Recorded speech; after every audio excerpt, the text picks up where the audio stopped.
শীত উৎসব। নাচ, গান ও কবিতা আবৃত্তির মধ্য দিয়ে চলছে আনুষ্ঠানিকতা। এই বিষয়ে আরো জানাতে যুক্ত হয়েছেন মাসুমা আক্তার। মাসুমা, শীত উৎসবের আয়োজনের বিস্তারিত জানাবেন।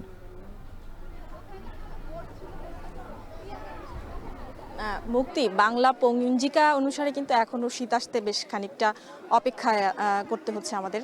তবে সেই শীতকে ঘিরেই আসলে রাজশাহী বিশ্ববিদ্যালয়ে চালু করা অনুষদের শিক্ষার্থীরা কিন্তু শীত উৎসবের আয়োজন করেছে আজকে দিনব্যাপী, এবং এই আয়োজনের মধ্যে তারা কবিতা আবৃত্তি, নাচ, এছাড়া গান, এই আয়োজনের মধ্য দিয়েই কিন্তু সকাল 10টা থেকেই এই আয়োজন শুরু করেছেন। তবে দিনব্যাপী এই আয়োজনের কিন্তু মূল আকর্ষণ হিসেবে থাকছে শিল্পকলা প্রদর্শনী, কাঁথায় ফোট তোলার মাধ্যমে কিন্তু আনুষ্ঠানিকতা শুরু হয়েছে সকাল থেকে। পাশাপাশি এখানে পিঠা উৎসব করছেন, সেখানে কিন্তু হরেক স্বাদের যে পিঠা, নতুন ধানের চালের দিয়ে তৈরি, সেই পিঠাগুলোরও কিন্তু স্বাদ নিচ্ছেন শিক্ষার্থীরা।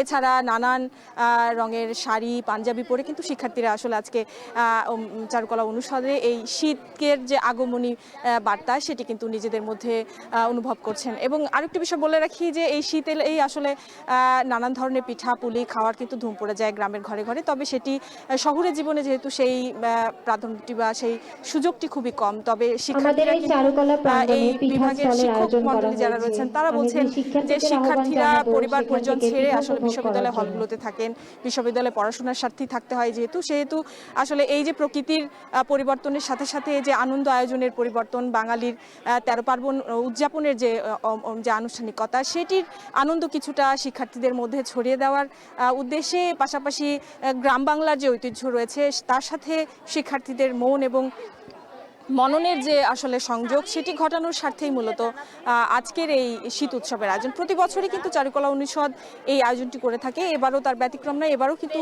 আনুষ্ঠানিক আয়োজনের মধ্য দিয়েই তারা করছেন। পাশাপাশি আরও একটি অংশ হিসেবে কিন্তু আমরা দেখেছি যে বিশ্ববিদ্যালয়টিতে চারুকলা অনুষদের 23-24 শিক্ষাবর্ষের শিক্ষার্থীদের আসলে ফুল দিয়ে আসলে বরণ করার মধ্য দিয়েই কিন্তু বিশ্ববিদ্যালয়ের এই বিভাগটি কিন্তু তাদের শিক্ষার্থীদের বরণ করে নিলেন।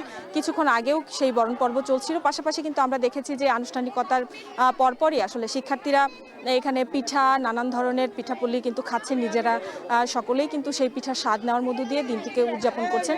পাশাপাশি একটু জানিয়ে দিতে চাই যে সন্ধ্যা নাগাদ কিন্তু নাচ, গান, কবিতা আবৃত্তি, পাশাপাশি একটি বর্ণাঢ্য যে সাংস্কৃতিক পরিবেশনা, সেটিও কিন্তু শিক্ষার্থীরা করবেন। সেটির মধ্য দিয়েও কিন্তু শিক্ষার্থীদের সেই সাংস্কৃতিক আয়োজন থাকছে সন্ধ্যায়। তবে দিনব্যাপী তারা এই নানান ধরনের কার্যক্রমের মধ্যে কিন্তু শিল্পকলা, নিজেদের শিক্ষার্থীদের আঁকা বিভিন্ন শিল্পকলা প্রদর্শনীর মধ্য দিয়ে, পিঠাপুলির স্বাদ নেওয়ার মধ্য দিয়ে, এছাড়া নাচ, গান, কবিতা আবৃত্তির মাধ্যমেই কিন্তু আসলে আজকের এই দিনব্যাপী যে শীত উৎসব বা শীতকে বরণ করে নেওয়ার যে আয়োজন, সেটি কিন্তু শিক্ষার্থীরা করবেন। এই ছিল আমার কাছে রাজশাহী বিশ্ববিদ্যালয়ের চারুকলা অনুষদ থেকে শীত উৎসবের সর্বশেষ। মাসুমা আক্তার যুক্ত ছিলেন রাজশাহী বিশ্ববিদ্যালয়ের চারুকলা অনুষদ থেকে। এই ছিল এখন জনপদের আয়োজনে